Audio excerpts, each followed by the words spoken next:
Hello, my name is Joanna Gomez, and this is my mini writing activity for this discussion on week 5. My lesson is designed for low intermediate level students. I usually work with young children, so the lesson is designed for children ages 4 to 8 or 4 to 10.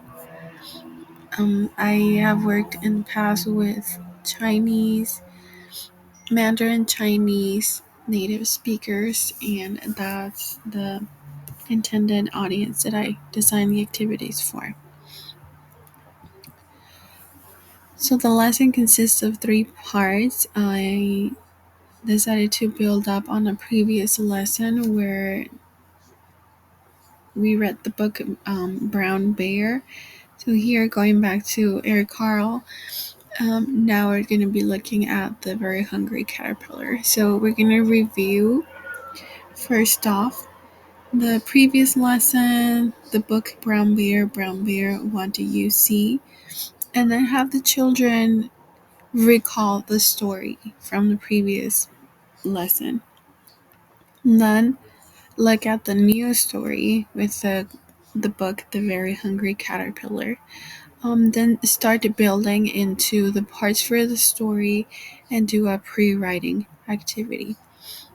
In the end, the children are gonna write their own story, so that will be their writing activity to bring all together and give them the opportunity to work on their own.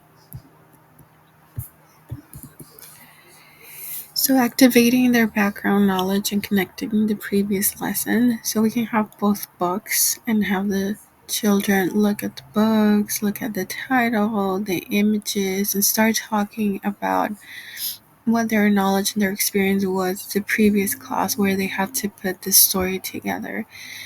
And now try to guess what the story is going to be about and predict the components to the story.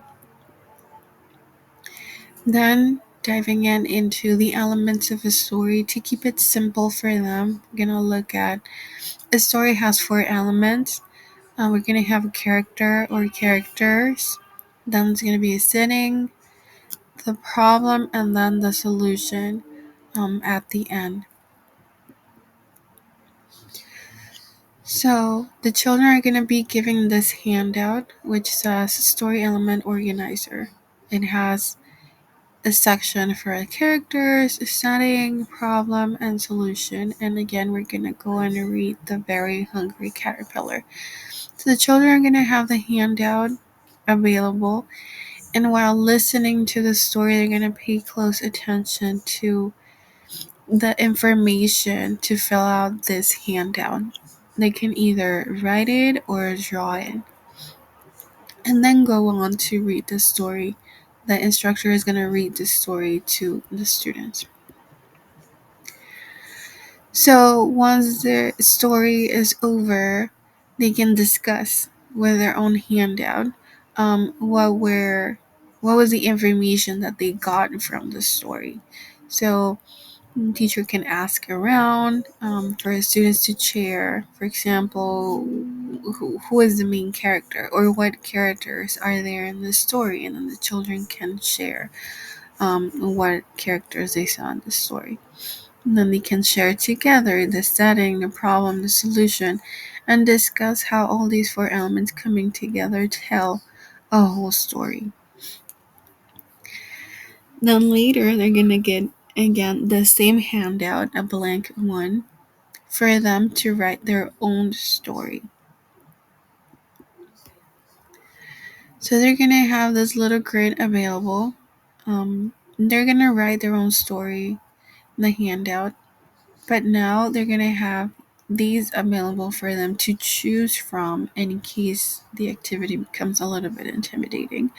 So for characters, they have 4 options. They have the cat, duck, bear, or the caterpillar. Again, they can choose from any of these. The words are labeled for them to simply copy if the activity is too challenging, or they can see at the drawing and then just write it down on their piece of paper. So they have characters, they choose the setting, they choose a problem, and then a solution. And at the very end, once they all have their own story, they can work in pairs and tell their story to their partner. So first, one of the children is going to take the turn to tell the story, the other one is going to listen, and then they're going to switch. And that was it for this mini activity. Thank you.